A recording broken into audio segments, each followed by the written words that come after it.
Caião, é o seguinte, se a salvação não necessariamente depende da ministração do Evangelho, como a própria natureza testemunha a existência de Deus... Se o que é a salvação?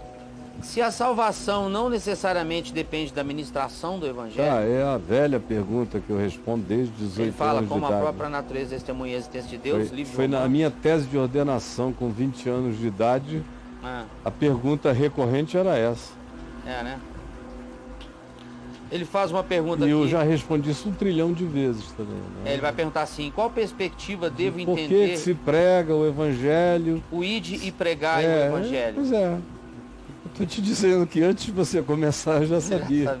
É cansativo, porque eu estou respondendo há 46 anos essa pergunta. E só no dia do exame da minha tese de ordenação, após ler, eu fiquei mais 3 dias respondendo essa pergunta, só indo em casa dormir e voltar. Você respondeu Passei ela a vida respondendo via essa Embratel, pergunta. pela Vind. Todos os modos possíveis e imagináveis. Na realidade, a resposta está em João 21. Tu me amas, eu te amo, então cuida das minhas ovelhas. Cuida das minhas ovelhas. É a resposta mais madura do Evangelho, porque foi a última nos Evangelhos. A primeira está em Marcos. Quem crer e for batizado será salvo, quem não crer será condenado. Ide, pregai. Quem crer, for batizado, será salvo. Aí vem Paulo e diz assim, porque Jesus não me enviou a batizar. E relativiza o significado de batismo para a salvação. Totalmente. E desconstrói isso. Quem crê tem a vida eterna. Quem não crê, batizado ou não, porque o ladrão na cruz também não foi batizado e foi para a eternidade qualificada como paraíso, ou não. Quem não crê, morre, perecerá. O que te catapulta para a eternidade é a fé. Porque a fé crê no absurdo, a fé crê no invisível, a fé crê num mundo que não aparece aqui. E é a fé que te projeta para além. Essa fé em Cristo, essa fé na vida eterna, que Jesus encarnou e mostrou. Ele falava de lá para cá e daqui para lá. Ele estava entre mundos o tempo todo. Vivendo entre mundos. Entre mundos. Está na loja. Está na loja do site. Então, aí você tem Mateus. Mateus se ampara em Marcos, mas expande Marcos. Tá, vai. Aí diz, indo por todo mundo, pregai o Evangelho a toda criatura, ensinando-os a guardar todas as coisas que eu vos tenho ordenado, e batizando-os em nome do Pai, do Filho e do Espírito Santo. E eis que eu estou convosco todos os dias até a consumação dos séculos. Então, Mateus, que se estriba em Marcos, faz esse acréscimo que dá uma leveza extraordinária à continuidade do texto. Aí você tem Lucas, que chega e torna tudo muito mais universal. Olha, eu ressuscitei. E vocês fiquem na cidade, até que do alto vocês sejam revestidos de poder. E recebereis poder ao descer sobre vós o Espírito Santo, e sereis minhas testemunhas. Testemunhas da mensagem, da palavra, da vida, do fato histórico de Cristo entre os homens. Sereis minhas testemunhas. Hoje em dia você ia querer botar em plataformas, na nuvem, nos servidores, ia querer fazer turnês. Não, naquele tempo a única mídia era a gente. Era memória. Era memória, era coração, era suor, era sangue, essa era a mídia. A plataforma era Pedro, Tiago, João, Paulo, Lucas. Eles eram os servidores. Servidores, né? Servidores. Cooperadores de Cristo Jesus. E sereis meus servidores. Meus servidores. Por Teras e teras de pessoas. por toda Jerusalém, Judéia e Samaria e até os confins da terra. Sereis meus servidores, espalhando essa palavra. Isso é Lucas. Aí você chega em João. E João vem crucificação, ressurreição, as maiores aparições. Marcos, por exemplo, não tem aparições da ressurreição, só diz: e tendo Jesus ressuscitado ao terceiro dia, apareceu aos seus discípulos e disse-lhes: ide por todo mundo. É só isso. Ele encerra aí. Aí Mateus acrescenta esses elementos, Lucas mais ainda, tem Emaús na história, tem outras coisas, tem outras ternuras na ressurreição, outras poesias e outras assertividades. E aí você vem em João, aí João universaliza toda essa mensagem. João já velho, com mais de 80 anos, morando em Éfeso, o Mileto de Tales, Mileto do átomo, Mileto da física natural e do verbo. Foi aonde a reflexão do verbo surgiu, foi em Mileto, 300 anos antes de João mudar para lá. O Logos, como o sentido, razão primeira de toda a existência. Então João foi para lá, 300 anos depois, e disse: no princípio era o Logos. E não foi algo que João inventou, foi uma coisa que João aprendeu como fenômeno de comunicação primal de algo indizível. Ele passou a chamar o indizível de Logos, de razão, de articulação, de sentido primal de todas as coisas, de sentido causal de todas as coisas. E o que é que João, que é esse indivíduo que vive essa maturidade, vive nessa dimensão muito mais ecumênica, ou seja, desde que Marcos, que o que ecoou em Pedro, porque Pedro narrou, ditou aquele evangelho para Marcos. E Pedro era um cara muito mais tosco. João era sócio dele na Galileia.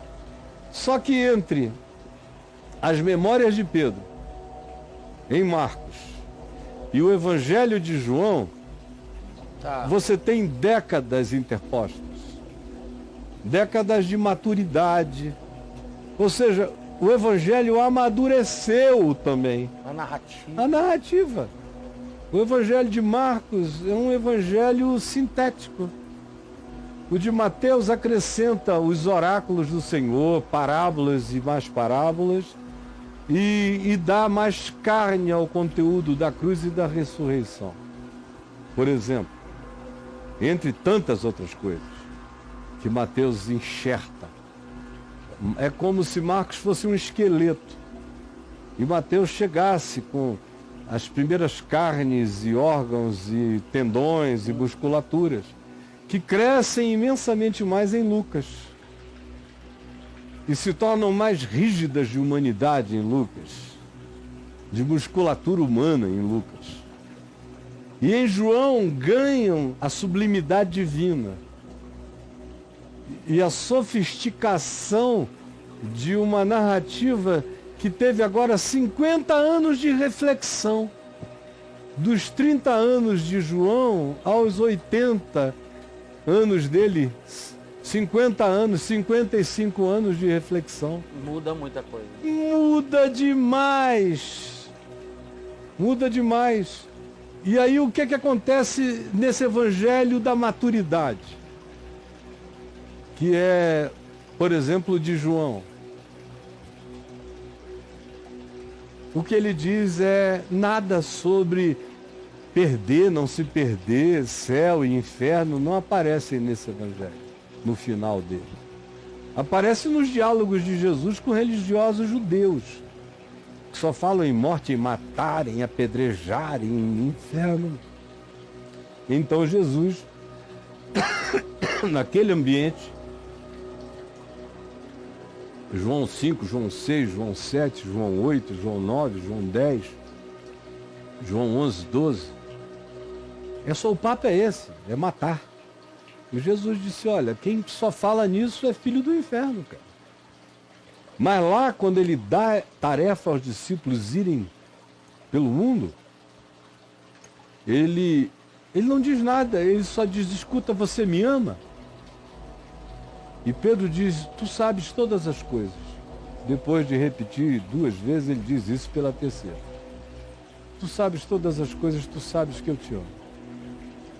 E Jesus então lhe diz, cuida das minhas ovelhinhas, cuida do povo, cuida desses por quem eu me dei, eu me entreguei, cuida por esses que são reativos ao amor, cuida desses todos cansados, oprimidos, sobrecarregados, cuida desses doentes que precisam de médicos e pedem ajuda, cuida das minhas ovelhas. É o que Jesus manda. Agora, eu não estou nem aí para o que Deus sozinho faz no mundo. Eu acho isso uma pretensão, já que Deus pode salvar quem Ele queira, sem que a minha voz informativa acerca do Evangelho tenha que chegar. Por que eu prego? Bom, essa pergunta em si já diz que o Evangelho não apaixonou a pessoa. Porque, cara, eu digo que amo a minha mulher não é para ganhar nada. 99% dos grandes elogios que eu faço a ela, ela não ouve nem fica sabendo. Não é para ela me dar à noite. Não tem barganhas a fazer. Sem barganhas com a Adriana. Não, é impossível não falar. Eu a amo, eu acho ela tão maravilhosa, tão amiga, tão leal. Nunca me fez mal, só me fez bem. Tá. Então falar dela é algo natural. Não falar dela é impossível. É como um avô que não fala dos netos com amigo. É como um pai que não fala dos filhos. É como um jardineiro que não tem assunto sobre flores. É como um pescador que detesta falar de peixes. É como um surfista que odeia ondas. Ou que só vai para onda, só vai pegar onda, obrigado. Isso aí. Bom, eu nunca vivi isso. Eu nunca precisei do inferno, nem de nada. Nem de estrelinhas no céu. Porque quando eu me converti, comecei a pregar, tinha essa história das estrelinhas no céu. Como é que é essa história, cara? Eu comecei a pregar e as pessoas vinham à frente aos milhares nos apelos que eu fazia para todo lado. E os crentes diziam, quanta estrela no céu o senhor já tem, meu irmão. Porque cada alma é uma estrela, o seu céu está estrelado. Eu olhava aquilo e digo, Jesus, que coisa mais brega esse negócio. E eu estou aqui tendo só o privilégio.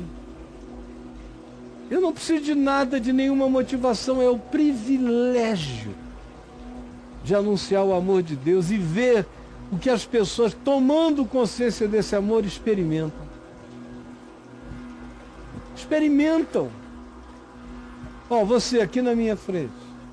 Eu me lembro de você há 9 anos atrás, chegando aqui agitado, nervoso pra caramba, inquieto, vazando ansiedade, infeliz, tentando agarrar alguma coisa que você não sabia o que era. E olha só, que privilégio ver você pacificado, sentado, feliz, pai de filhos, casado, a tua vida alegre. Não ganhou nenhuma fortuna, nenhum tesouro, não ganhou nada, mas o coração se pacificou. Esse é meu privilégio. Com milhares, com milhões, eu me remunero com isso. A estrelinha. Com a alegria de anunciar o amor por aquele que me ama e que me amou primeiro. E o Evangelho só causa impacto no mundo quando ele é anunciado pela motivação do amor que amou primeiro. e daquele que disse, cuidem das minhas ovelhinhas. Qualquer outra motivação corrompe o Evangelho no seu anúncio. Já o faz chegar corrompido, deturpado, infernizado, infernizante, horroroso e desnecessário. Já não é uma boa nova, é uma ameaça para se fazer barganha com o temor e o medo dos corações incrédulos que são oprimidos por uma mensagem de uma salvação perversa.